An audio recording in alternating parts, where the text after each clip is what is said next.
أعوذ بالله من الشيطان الرجيم بسم الله الرحمن الرحيم السلام عليكم ورحمة الله وبركاته.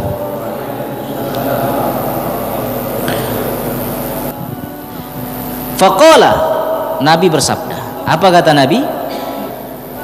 Izhad fid dunya yuhibbakallah.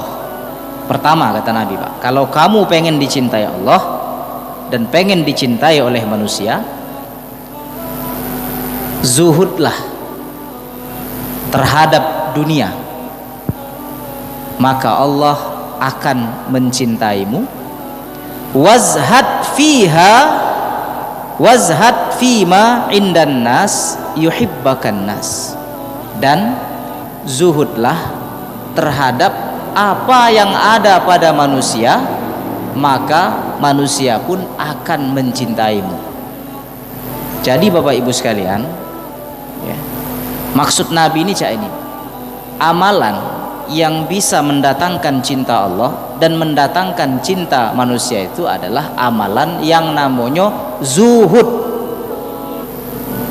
Mungkin Bapak Ibu sudah pernah mendengar istilah ini, zuhud. Mungkin ada yang baru pertama malam ini, nanti kita bahas, Pak. Zuhud, ya, zuhud. Jadi amalan yang namanya zuhud, Pak. Zuhud kepada dunia dan zuhud kepada apa yang dimiliki oleh manusia. Dizuhud kepada dua hal, zuhud kepada dunia dan zuhud kepada apa yang dimiliki oleh manusia. Dua amalan ini, zuhud kepada dunia dan zuhud kepada apa yang dimiliki oleh manusia, maka akan mendatangkan cinta Allah dan cinta seluruh manusia. Pertanyaannya, Ustadz, zuhud itu apa dia? Nah, ini kita bahas. Bapak Ibu rahimakumullah, zuhud itu dipahami oleh sebagian orang, sebagian kaum muslimin. Ini dia memahami. Tapi menurut saya ini pemahaman yang keliru, yang salah. Ada yang memahami zuhud itu adalah meninggalkan dunia. Jadi dia tidak galak kemewahan, tidak galak harta, tidak galak dunia. Jadi ninggalkan dunia nih dia. Jadi dia fokus ibadah. Alasan dia, ngapo kau berhenti begawe? Ngapo kau tidak galak beli rumah? Padahal duit ada. Ngapo kau tinggalkan duit? Apa jawaban dia? Zuhud. Zuhud. Lagi misalnya, ngapo kau tuh baju compang-camping, kotor baju, padahal pacak digosok. Ngapo milih pakai baju yang jelek, padahal di lemari itu ada baju yang bagus? Jawaban dia, zuhud. Jadi ada Pak orang yang mereka menganggap bahwa perbuatan itu zuhud dengan cara meninggalkan sesuatu yang berkaitan dengan dunia. Padahal pemahaman zuhud seperti ini keliru, Bapak Ibu sekalian. Pemahaman zuhud seperti ini keliru. Zuhud itu bukan meninggalkan dunia, ya. Zuhud itu bukan benci dengan dunia, bukan, Pak, ya. Zuhud itu persoalannya itu bukan terhadap yang zohir, tetapi terhadap yang batin, yaitu masalah hati. Ada orang, Pak, ada orang suka pakai kemewahan, baju bagus, licin. Belum tentu dia itu tamak terhadap dunia, Pak. Belum tentu. Tergantung hatinya, dia make itu tuh untuk apa. Kalau dia make itu dalam rangka menunjukkan wujud syukur terhadap rezeki yang Allah terima, dia melaksanakan perintah Allah. Wa amma bi ni'mati rabbika fahaddits. Disuruh menikmati, ya. Daripada, Pak, pakai baju compang-camping, pengen kelihatan zuhud, pengen kelihatan lapar, tapi hati tamak terhadap dunia, ya. Nah, ini bukan zuhud, Pak. Jadi zuhud itu bukan ninggalkan dunia, bukan tidak peduli dengan dunia, Bapak Ibu. Tetapi zuhud itu ini dijelaskan oleh para ulama, Pak. Ya, misalnya Ibnu Rajab Al-Hambali. Yang dimaksud dengan zuhud terhadap dunia itu Pak adalah tarku ma yashghuluka 'anillah. Ya. Yang dimaksud dengan zuhud itu kata Ibnu Rajab adalah meninggalkan perkara-perkara dunia yang membuat kamu tuh sibuk sehingga kamu tidak ingat dengan Allah Subhanahu wa taala. Nah, itu Pak. Itu tidak zuhud namanya. Jadi, jika kita diberikan dunia tapi masih membuat kita ini ingat dengan Allah, itu masih bisa disebut zuhud.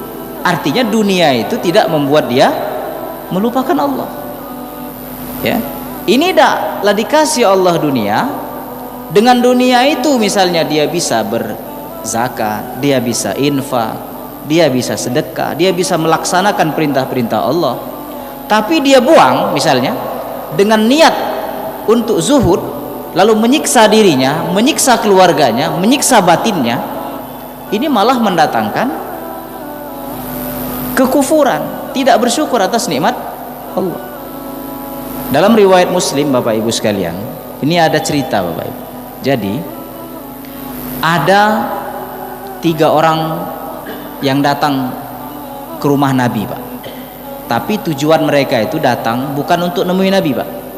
Tujuan mereka datang itu sengaja untuk menemui istri Nabi. Kenapa? Mereka ingin bertanya dengan istri-istri Nabi itu, kira-kira cak mano ibadahnya Nabi itu kalau di rumah. Kalau di rumah ibadah Nabi itu seperti apa? Atau di tempat lain? Karena yang paling tahu tentang kita ini wong rumah. Ya, karena kalau di luar nih banyak pencitraan, tapi di rumah itu Pak kelihatan 80% sikap kita tuh wong rumah yang tahu. Ya. Datanglah Pak 3 orang ini Pak.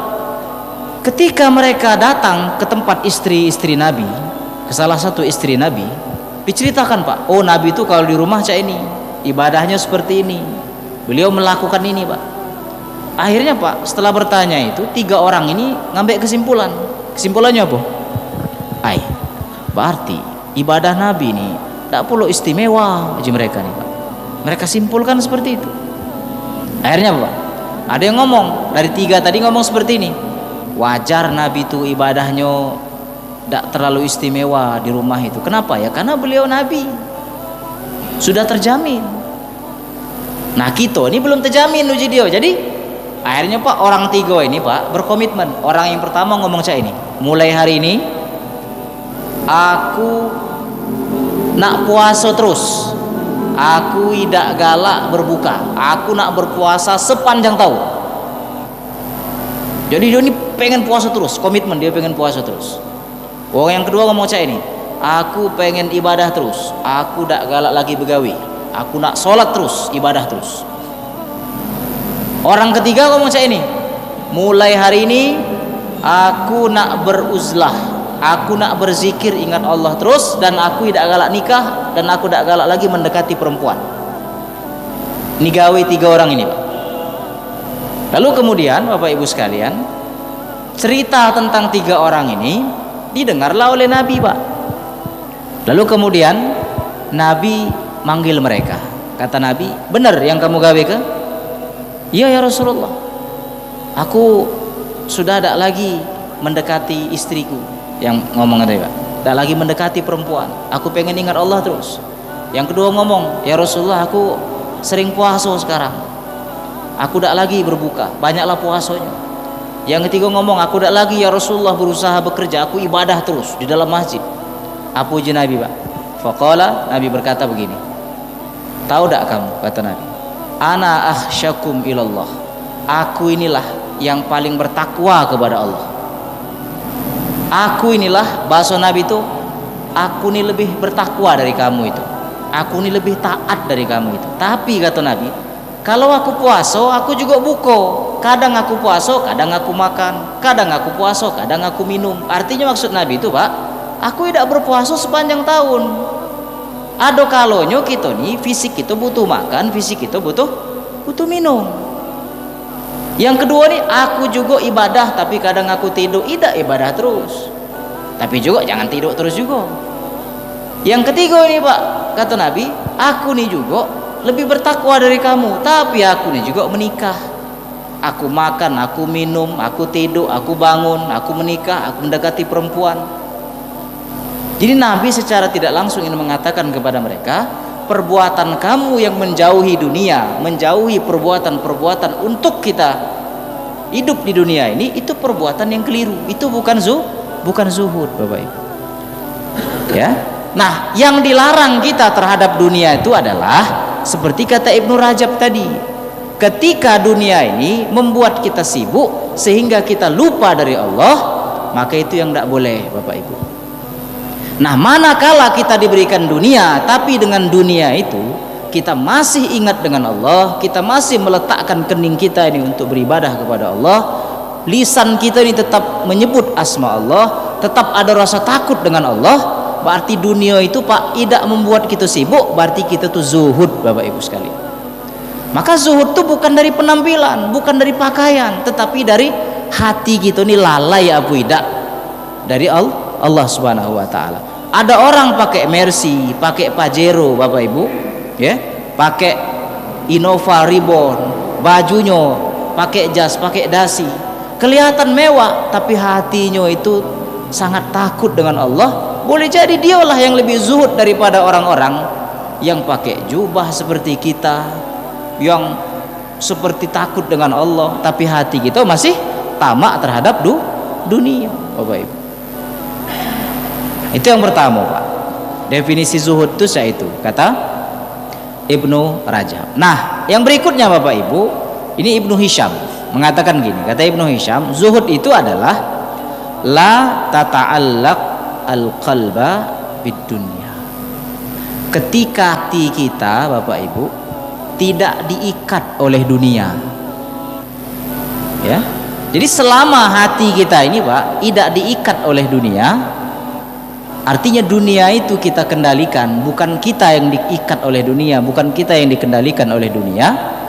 Tidak apa-apa kita menggunakan dunia, tetapi dunia itu kita yang mengendalikannya, bukan kita yang dikendalikan oleh dunia. Makanya salah satu doa Rasulullah itu adalah, ya Allah, letakkanlah dunia itu di tanganku, jangan letakkan dunia itu di hatiku.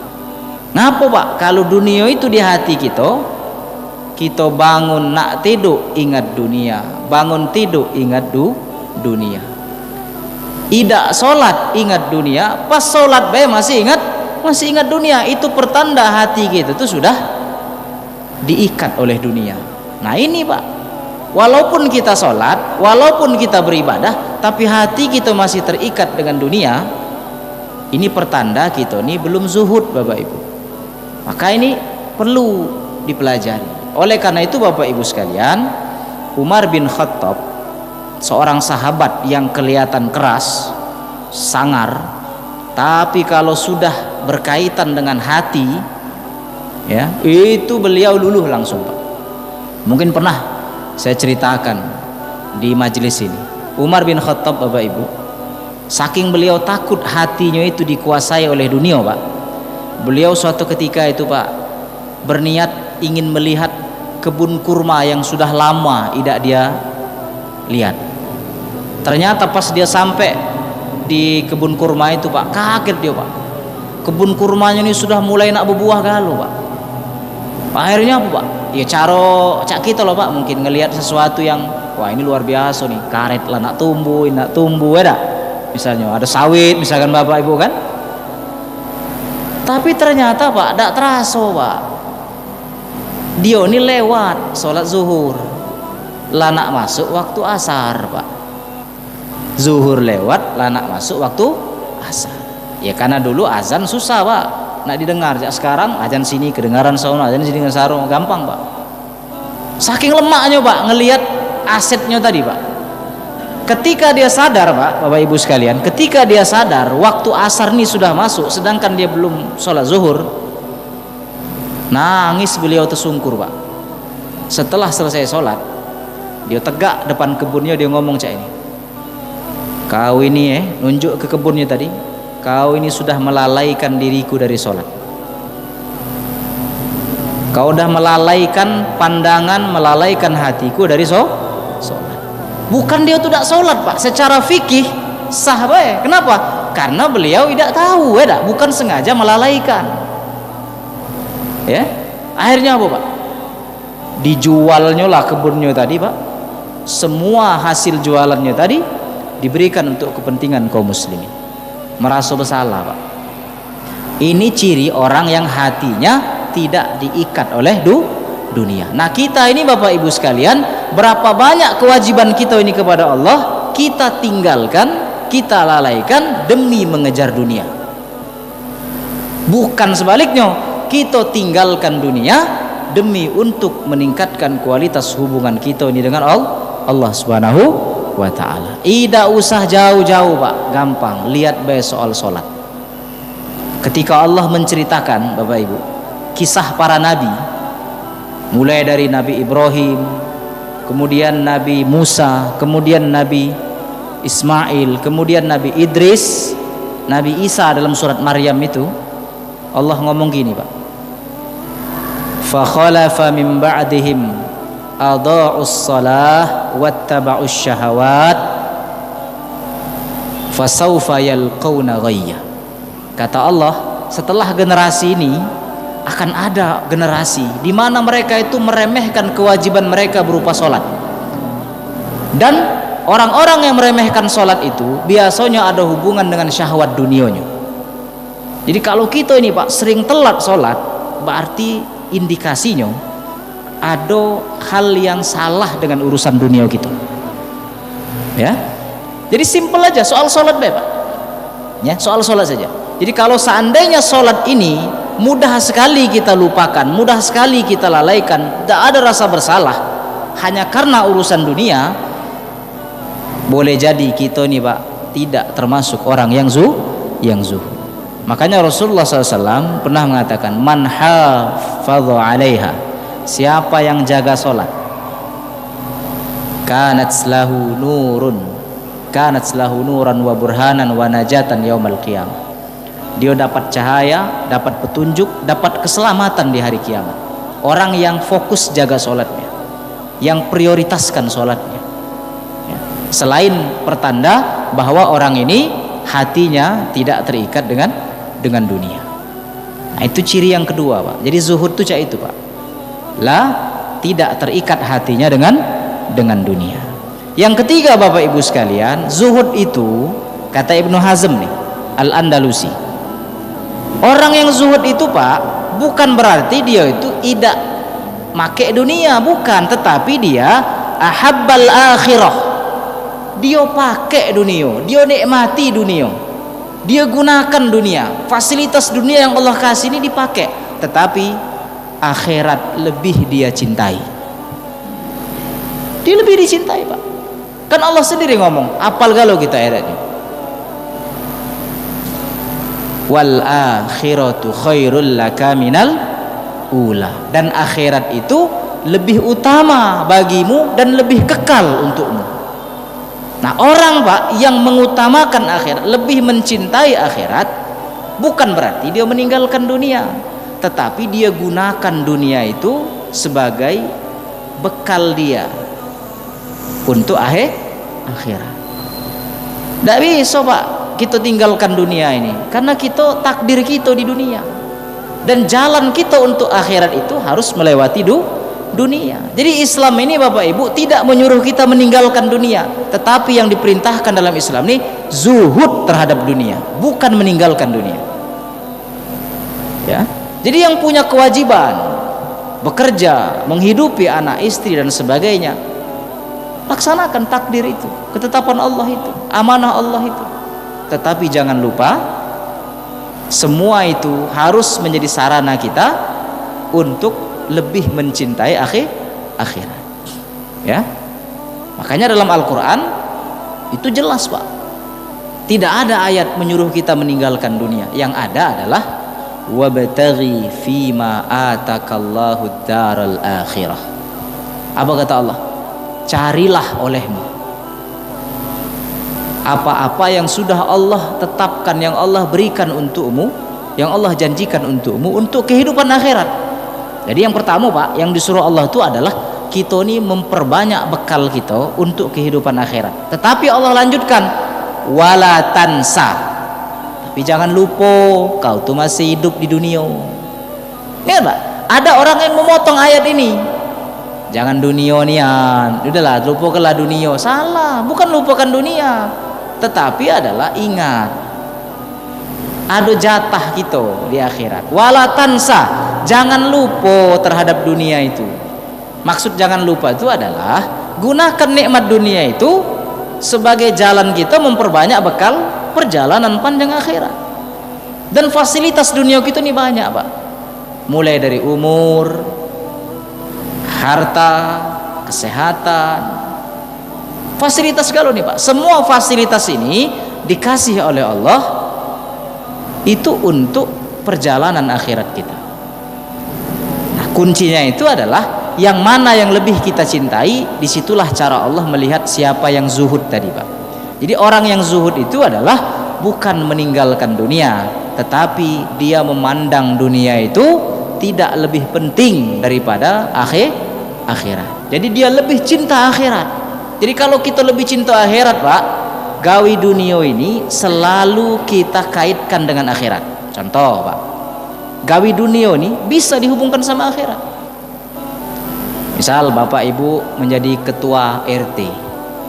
Ketua RT ini gawi dunia Pak, tetapi berimplikasi akhirat kalau melaksanakan tugas itu dengan benar, dengan baik. Nilai-nilai akhiratnya dipakai. Bapak Ibu guru, tidak mesti guru agama, guru matematika, guru kimia, dipakai Bapak Ibu sebagai pengabdian, itu menjadi amal akhirat. Jam berapa Isya? Lewat 7 Pak? Hah? 7, oke, dikit lagi ya, 7.12. Semua Pak, semua ilmu dunia bisa menjadi amalan-amalan akhirat ketika ilmu itu dipakai sebagai bentuk pengabdian, selama kita tidak menggunakan ilmu itu untuk memaksiati Allah Subhanahu wa taala dan menginspirasi orang untuk memaksiati Allah Subhanahu wa taala. Bisa Pak digunakan. Semua pekerjaan-pekerjaan kita, amanah-amanah kita itu bisa menjadi ladang akhirat kita. Ya, nah ini Pak yang dimaksud dengan zuhud. Nah, yang terakhir, yang kelima, yang dimaksud dengan zuhud itu adalah tarku ma la yanfa'u fil akhirah. Yang dimaksud dengan zuhud itu adalah kita meninggalkan perkara-perkara yang mubah, perkara-perkara yang boleh, tidak berlebih-lebihan dengan perkara yang mubah, bukan yang haram Pak, tetapi yang boleh. Kalau yang haram ya ceto, tidak boleh nian. Orang yang zuhud itu adalah dia meninggalkan perkara-perkara yang tidak katik manfaatnya untuk akhirat. Nah, tinggal kita nilai Pak. Misalnya kita nggawe ke sesuatu, ini ada manfaat tak untuk akhirat? Kalau ada, gawe ke. Tak mesti ada hubungannya dengan masjid, tak mesti ada hubungannya sama Quran. Mohon maaf misalnya, Bapak Ibu ada jalan bolong misalnya, itu kan tidak hubungan sama masjid Pak, tidak ada hubungannya sama Quran, tetapi itu bermanfaat untuk orang tidak celaka dan sebagainya. Nah itu bermanfaat untuk akhirat. Ya. Perkara-perkara yang tidak katik guna untuk akhirat itu biasanya yang kita gunakan berlebih-lebihan Pak, yaitu perkara-perkara mubah. Contoh Pak, perkara mubah itu kayak ini Pak, olahraga tuh haram enggak? Ya tidak, selama kita olahraga yang benar ya, itu minimal hukumnya mubah Pak, olahraga. Tapi banyak orang Pak berlebih-lebihan perkara mubah ini sehingga meninggalkan ibadah, atau berlebih-lebihan perkara yang mubah ini, olahraga ini tadi, sehingga lupa waktu sholat misalnya. Kan udah dengar kalau Roma Irama kan, lari pagi boleh tapi sholat subuh dulu. Tapi dia beda Pak, lari pagi dulu Pak, akhirnya apa capek, tidak sholat subuh. Lari pagi itu mubah, bukan sunnah, tapi sholat subuh wajib. Lagi misalnya Pak, main pingpong, kebetulan hobi aku nih main pingpong Pak hobi main pingpong. Tapi ini perkara mubah Bapak Ibu, Perkara mubah. Perkara mubah ini kira-kira ada manfaat tak untuk akhirat? Kalau ada, lanjutkan. Tapi kalau tak katik, jangan berlebih-lebihan menggunakan perkara mubah. Nonton bola itu mubah, Pak. Ini Indonesia nih besok. Tapi jangan lupa sholat wajib. Misalnya Pak, bola itu kayak jam 7. Artinya kan sholat isanya bakal telat nih, Pak.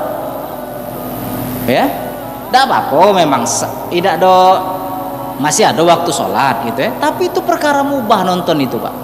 Kalau mubah ini lebih kita utamakan dari perkara yang wajib, memang kita masih sholat, maka ini akan berbahaya, Bapak Ibu. Berarti kita itu tidak zuhud. Ya, nonton bioskop misalnya, ngajak keluarga, itu mubah, Pak. Karena kita pengen keluarga nih ya harmonis, ngajak kemana sebagainya, bagus, bahkan bisa menjadi wajib kalau memang dalam rangka meningkatkan keutuhan keluarga dan sebagainya. Ya, ini Bapak Ibu bermanfaat dah untuk akhirat. Kalau ada manfaatnya, gunakan. Jadi tidak semua perkara-perkara yang mubah itu menjadi haram, bisa menjadi wajib. Tapi kalau dia sudah berlebih-lebihan, nah ini tidak wajib lagi, bahkan dia bisa menjadi haram. Ya, sepanjang waktu misalnya olahraga, kayak tadi misalnya nonton bola, ya, maghrib bola itu dari 5:30 kita nonton bola, atau misalkan bangun malam, bola itu jam 2 malam, bangun kita, Pak, ya, tidak sholat tahajud, tidak sholat subuh, dia berlebih-lebihan terhadap perkara mubah. Makanya kata Ibnu Taimiyah itu adalah zuhud itu adalah meninggalkan perkara-perkara mubah yang dak kati manfaatnya untuk akhirat. Ya, nah, bukan berarti yang mubah itu tidak boleh, tetapi tidak boleh berlebih-lebihan. Atau yang paling up to date lah, Pak, main gap. Main gap itu kan mubah, Pak. Dia jadi haram kapan? Kalau main gap itu dijadikan judi misalnya. Tapi ini main gap dari habis isya misalnya, Pak, sampai subuh. Pas subuh ngantuk tidak sholat subuh, mubah tapi berlebih-lebihan. Kita harus mikir ini ada manfaat untuk akhirat. Saat apa manfaat untuk akhirnya? Kalau aku main gap, aku terjaga. Jadi sesudah jam 2 malam misalnya, aku tahajud dulu, main gap lagi kami saat. Oke, ada manfaat. Tapi rengko tak badan, rengko. Nah, berarti banyak mudaratnya. Lah 60 tahun misalnya kan, masih nak begap juga. Bukan gapnya itu tak boleh, mubah Bapak Ibu sekalian. Tak boleh berlebih-lebihan terhadap perkara yang mubah. Ya, khawatir melalaikan kita dari akhirat. Kecuali perkara mubah itu ada manfaatnya untuk perbuatan akhirat. Ya, mancing. Kalau mancing itu hobi sampai ke Lampung sana misalnya, Pak, nyewa kapal. Tapi kalau mancing itu untuk dibagi-bagikan ikannya untuk keluarga makan, bisa jadi wajib malah. Itu kebutuhan, Bapak Ibu. Ini mancing seharian, sholat tidak lewat galau 5 waktu, Bapak Ibu. Jadi dia meninggalkan perkara wajib demi perkara mubah. Bukan dilarang mancingnya, bukan, Bapak Ibu. Ya, tidak dilarang, itu perkara mubah semua. Ya, perkara mubah. Nah, orang yang zuhud itu bukan dia meninggalkan dunia, bukan meninggalkan perkara mubah, bukan, tetapi dia tidak berlebih-lebihan terhadap perkara mubah. Apalagi kalau perkara mubah itu tak kati hubungannya dengan akhirat. Jadi Bapak Ibu rahimakumullah, ketika kita zuhud terhadap dunia, artinya dunia itu tidak menyibukkan kita dari Allah. Dunia itu tidak mengikat hati kita. Ketika dunia itu tidak lebih kita cintai dari akhirat, ya. Ketika dunia itu membuat kita lebih banyak perbuatan-perbuatan bermanfaat, artinya kita itu sudah, Pak, zuhud terhadap dunia itu. Kalau kita sudah zuhud terhadap dunia, maka insya Allah Allah akan mencintai kita dan manusia pun akan mencintai kita. Jadi kejarlah Allah, maka dunia dan manusia dan Allah akan mencintai mencintai kita. Ini bukan perkara ringan. Ini belajar untuk kita galau-galau. Kita ini pecahnya sudah mulai tamak terhadap dunia dan perkara-perkara yang mubah, Bapak Ibu sekalian.